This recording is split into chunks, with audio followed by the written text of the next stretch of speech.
अगर 48 घंटे के अंदर इनकी गिरफ्तारी नहीं होती है या भरपूर कार्रवाई नहीं होती है तो इस बिल्हौर के अंदर जितनी मस्जिदें हैं उनके दरवाजों पर अगर सुअर की बोटियां न मिले तो मेरा दोस्तों, लगातार जिस तरीके से मुसलमानों के खिलाफ जहर उगला जा रहा है, मुसलमानों के खिलाफ प्लानिंग की जा रही है, मुसलमानों के खिलाफ स्पेसिस दी जा रही है, और वो तमाम लोग जो कभी तलवार बांट रहे हैं तो कभी ये कह रहे हैं कि बंदूक के पीछे मुसलमान लिखवा कर बांटा जाएगा, गोलियों के पीछे मुसलमान लिखवा कर बांटा जाएगा। अब एक खबर और निकल कर आई है। खबर ये भी उत्तर प्रदेश से है। जो खबर हमने कल आपको दिखाई थी कि किस तरीके से गाजियाबाद में नफरत बांटी जा रही है, इसी तरीके से उत्तर प्रदेश के कानपुर से खबर आई है। कानपुर के अंदर एक बिल्हौर विधानसभा है, वहां के एक एमएलए राहुल बच्चा सोनकर, ये एमएलए नफरती चिंटू है। ये एमएलए इसलिए मैं ऐसा कह रहा हूं कि इस एमएलए ने एक मामला दर्ज कराने के लिए पुलिस थाने पहुंचते हैं। वहां पर जाकर जो इनका नशा है, सत्ता का नशा, वो एक अलग लेवल में नजर आता है। सत्ता का नशा कैसा है साथियों, मैं आपको दिखाऊंगा, वीडियो में बताऊंगा कि किस तरीके से सत्ता का नशे में चूर हैं कुछ लोग, जिनको ये नहीं नजर आता कि आखिर देश में क्या होना है, क्या करना है और क्या चल रहा है। और साथ ही मैं आपको दिखाने जा रहा हूं कि इस मुस्लिम स्पेस नाम से जो है एक एक्स पर यूजर है, उन्होंने लिखा है कि अगर 48 घंटे के अंदर भरपूर कार्रवाई नहीं होती है तो इस बिल्हौर के अंदर जितनी मस्जिद है उनके दरवाजे पर अगर सुअर की बोटी ना मिले तो मेरा नाम, आगे लिखा डॉट यानी कि बदल देना। तो साथियों, राहुल बच्चा नाम देखिए, राहुल बच्चा सोनकर, ये व्यक्ति ये कह रहा है कि मस्जिद के हर दरवाजे पर सुअर की बोटी। सोचिए साथियों, कितनी बड़ी बात कह रहे हैं, लेकिन इनके खिलाफ कोई कार्रवाई नहीं होगी। जी हाँ साथियों, तो जिस तरीके से मैं आपको बता रहा हूं कि ये जो है एमएलए हैं, और एमएलए किसके हैं, भाजपा के, भारतीय जनता पार्टी, जिसके मुखिया कौन है, भाजपा के सबसे बड़े नेता, फायर ब्रांड नेता योगी आदित्यनाथ हो गए, अमित शाह हो गए, देश के प्रधानमंत्री, गृह मंत्री हो गए, ये तमाम लोग जो है भाजपा के नेता हैं। लेकिन इनकी पार्टी का एक व्यक्ति इस तरह के बयान दे रहा है, उनके खिलाफ कोई कार्रवाई नहीं होगी। क्यों होगी? इसलिए नहीं होगी क्योंकि भाई भाजपा का व्यक्ति है, कुछ भी कर सकता है, थाने में आग लगाए, कुछ भी करे, थानेदार के सामने उनको धमका दे, सुअर की बोटी मस्जिदों के दरवाजे पे लटका दे, कोई फर्क नहीं पड़ता। देश का लॉ एंड ऑर्डर किसी भी हद तक पहुंच जाए, लेकिन अगर वो भाजपा का व्यक्ति कर रहा है तो सब इजाजत है। भाजपा का अगर व्यक्ति नहीं है, अगर गलती से उर्दू नाम वाला व्यक्ति आ जाएगा तो उसकी तो साथियों ऐसी हालत कर दी जाती है, अगर वो जिंदा बचेगा तो जिंदा बचने का लायक नहीं बचेगा। इस वीडियो को देख लीजिए आप, फिर मैं आपको बताने जा रहा हूं कि किस तरीके से उत्तर प्रदेश के अंदर और देश भर के अंदर किस किस तरीके से नफरतें बांटी जा रही। देखिए इस वीडियो को पहले आप, जो मुस्लिम स्पेस ने अपने एक्स पर पोस्ट की है। अगर 48 घंटे के अंदर इनकी गिरफ्तारी नहीं होती है या भरपूर कार्रवाई नहीं होती है तो इस बिल्हौर के अंदर जितनी मस्जिदें हैं उनके दरवाजों पर अगर सुअर की बोटियां ना मिले तो मेरा जी हाँ साथियों, आपने वीडियो देख ली, समझ में आ गया कि राहुल बच्चा सोनकर नाम का ये व्यक्ति, ये नफरती चिंटू किस तरीके से जो है जहर घोल रहा है। सोचिए कि अगर इस बयान का कोई खंडन करने के लिए, कोई व्यक्ति इस बयान का विरोध दर्ज कराने के लिए अगर सड़कों पर उतर आएगा तो पुलिस उसके साथ किस तरह का व्यवहार करेगी। क्या प्रशासन की क्या मजाल थी कि उसको रोक सके? क्या मजाल थी कि वहां पर कोई व्यक्ति वीडियो बनाकर उस तरह की वीडियोस को वायरल कर रहा है? क्या मुस्लिम समाज के अंदर नफरत नहीं घोली जा रही है? साथियों, एक वीडियो और दिखाऊंगा आपको। करिश्मा अजीज है जो अपने एक्स पर एक वीडियो उन्होंने अपलोड करी है, और वीडियो में लिखा है हेलो @UP पुलिस @DGP और @राष्ट्रपति भवन। उन्होंने जो शपथ ली जाती है संसद के अंदर, जो कहा जाता है मैं ईश्वर की शपथ लेता हूं, भारत के संविधान के प्रति सच्ची निष्ठा रखूंगा, वो पूरी चीजें उन्होंने लिखी है इसमें।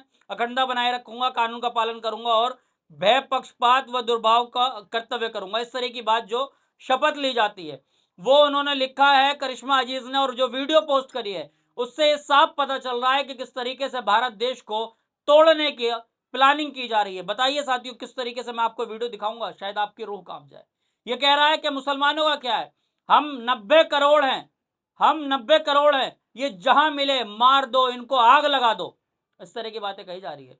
किस तरीके से पूरे देश के अंदर नफरत बटोरी जा रही है, और खास तौर पर उत्तर प्रदेश इसमें नंबर 1 है। उत्तर प्रदेश नंबर 1 है साथियों। ये वीडियो देखकर आपको समझ में आ जाएगा कि एक वीडियो हमने आपको पहले दिखाई, राहुल बच्चा सोनकर कितनी नफरत फैला रहा है और ये व्यक्ति किस तरीके से मुसलमानों के खिलाफ जहर उगल रहा है। देखिए इस वीडियो को भी। उतरिए मैदान में सब लोग, ये हम लोग 140 करोड़ बैठे हैं, हिंदू 90 करोड़ है देश में, घर घर फूको के अपने आप समाधान, कहीं कुछ नहीं है। मिले कूटो, जला दो जिंदा बहन के लोगों को, समझ गए? और ऐसा समाधान होगा, दोबारा कोई आंख नहीं दिखाएगा। हिंदू को ध्यान रखना, ये तिलक लगा के निकलो। साथियों ये वीडियो भी आपने देख ली। साथियों अब मैं आपको बताऊं कि किस तरीके से उत्तर प्रदेश के अंदर आपका चैनल पीआरबी लगातार दिखा रहा है कि किस तरीके से उत्तर प्रदेश में कभी तलवारें, कभी बंदूकें, कभी मुसलमानों के खिलाफ नारेबाजी, ये तमाम चीजें चल ही रही है। इसी बीच ये सब खबर भी आ गई। अब एक खबर और दिखाने जा रहा हूं, वो भी भाजपा शासित प्रदेश की है। सवाल इस बात का है कि जहां पर भाजपा की डबल इंजन की सरकार है, वहां पर मुसलमानों को इस तरीके से समझा जा रहा है जैसे कि वो देश के अंदर कोई छोटा सा कीड़ा मकोड़ा हो।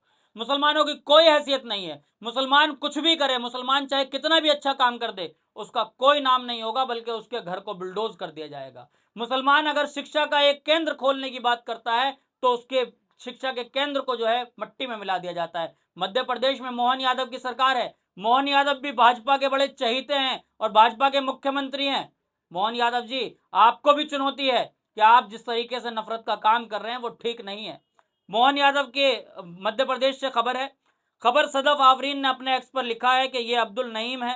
मध्य प्रदेश के बैतूल में धाबा गांव में अब्दुल नईम दलित आदिवासी बच्चों की शिक्षा के लिए नर्सरी से 8वीं तक का स्कूल खोलना चाहते थे। इसलिए अब्दुल नईम ने अपनी जमीन पर अपने जेब से पैसे 20 लाख रुपए खर्च करके स्कूल बनवाया। नईम के पास एनओसी पेपर भी थे। इसके बावजूद स्कूल को तोड़ दिया गया। ग्रामीण ने कलेक्टर साहब से गुहार भी लगाई, पर उनकी एक ना सुनी गई और स्कूल को बिल्डोजर से तोड़ दिया गया। साथियों क्या लग रहा है कि उत्तर प्रदेश हो, चाहे मध्य प्रदेश हो, चाहे देश का कोई भी हिस्सा हो, क्या किसी मुसलमान को स्कूल बनाने का भी अधिकार नहीं है? क्या किसी मुसलमान को शिक्षा का केंद्र खोलने का भी अधिकार नहीं है? क्या मुसलमान सिर्फ सड़क पर झाड़ू लगाए, आपका पंचर बनाए, सिर्फ इसीलिए मुसलमान बचा हुआ है? मुसलमान अगर कहीं पर एमबीबीएस डॉक्टर बनते हैं तो उसको कॉलेजेस को बंद करा दिया जाता है और फिर फक्र महसूस किया जाता है। जब देश पढ़ेगा नहीं तो अंधभक्त बनेगा नहीं, यानी कि देश को जाहिल रहने दो, तभी तो अंधभक्ति करेंगे। इसीलिए स्कूलों को तोड़वाया जा रहा है, कॉलेजेस को बंद कराया जा रहा है। कॉलेजों में सवाल उठ रहे हैं कि मुसलमान ही आखिर आईएएस आईपीएस क्यों बनते हैं? या आप भी पढ़िए ना। आप क्यों हिंदूवादी का झंडा लेकर ये समझ रहे हैं कि हिंदू जाग चुका है? कोई हिंदू नहीं जागा है। मैं देश की बड़ी आबादी हिंदू मानने वाले, सनातन मानने वाले लोगों से कहना चाहता हूं कि जिन बच्चों का कल तक फ्यूचर था कि वो आईएएस आईपीएस बनेंगे, जिन बच्चों का कल तक फ्यूचर था, हिंदू बच्चे की बात कर रहा हूं, जिन बच्चों का कल तक फ्यूचर था कि वो बच्चा डॉक्टर बनेगा, वो बच्चा इंजीनियर बनेगा, आज उस 20 साल के बच्चे के हाथ में एक भगवा कलर का झंडा है और वो ये समझ रहा है कि हिंदू जाग चुका है, वो अपना फ्यूचर भूल चुका है। मैं बताना चाहता हूं देश की एक बड़ी आबादी को कि जो देश के साथ खिलवाड़ किया जा रहा है उसका अंजाम बहुत गलत होगा। जो बोया जा रहा है वही कल आपको काटना होगा। एक एक करके हमने आपको आज 4 खबर दिखाई है। एक ही वीडियो में 4 खबर हमने इसलिए दिखाई क्योंकि ये तमाम खबरें वो हैं जो मुसलमानों के खिलाफ नफरतें बांटी जा रही है। एक खबर और दिखाने जा रहा हूं साथियों। वो खबर क्या है? वो खबर यह है कि एक दक्ष चौधरी नाम का व्यक्ति है जो पिछले दिनों पुलिस ने उसकी कुटाई भी करी थी, उसको गिरफ्तार भी किया था। वो व्यक्ति उसके साथ एक और नमूना सड़क पर उतरता है, ये बोलता है कि 15 मिनट वाले हम 5 मिनट में तुम्हारे घर के बच्चों तक को मार देंगे। साथियों किसको धमकाया जा रहा है? मैं समझता हूं जिसने 15 मिनट वाला बयान दिया था वो भी गैर संवैधानिक था। उसके खिलाफ जो कार्रवाई पुलिस ने उचित समझी, कोर्ट ने समझी, उसमें कार्रवाई हुई। और जो लोग अब ये दूसरी बयानबाजी कर रहे हैं इनके खिलाफ भी कड़ी से कड़ी कानूनी कार्रवाई होनी चाहिए। इन लोगों को जेल में कौन ठूसेगा? और कहां है देश की राजधानी दिल्ली की पुलिस? दिल्ली की पुलिस को चुनौती दी जा रही है और ये कहा जा रहा है कि ओवैसी अपनी टोपी संभाल कर रखे। असदुद्दीन ओवैसी व्यक्तिगत तौर पर जो कुछ भी होगा, लेकिन वो मेंबर ऑफ पार्लियामेंट है, देश की सबसे बड़ी पंचायत के सदस्य हैं।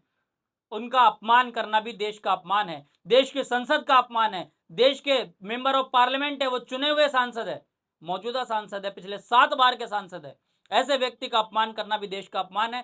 तत्काल प्रभाव से जो लोग इस तरह के बयानबाजी कर रहे हैं उनके खिलाफ कार्रवाई हो जानी चाहिए। साथियों आप तमाम वीडियो को देखकर क्या कुछ सोचते हैं कमेंट में अपनी राय जरूर दें, क्योंकि लगातार आपका चैनल पीआरबी आपको एक एक अपडेट दे रहा है। आप क्या कुछ सोचते हैं कमेंट में अपनी राय जरूर दें। आपकी एक एक राय हमारे लिए बहुत महत्वपूर्ण रहेगी। आपसे एक रिक्वेस्ट है, आपने अभी तक हमारा चैनल सब्सक्राइब नहीं किया तो चैनल को सब्सक्राइब कर लें, पीआरबी के बटन को जरूर दबाएं ताकि सबसे पहली वीडियो आपको मिल सके। फिर मिलूंगा किसी वीडियो के साथ, देखते रहिए पीआरबी।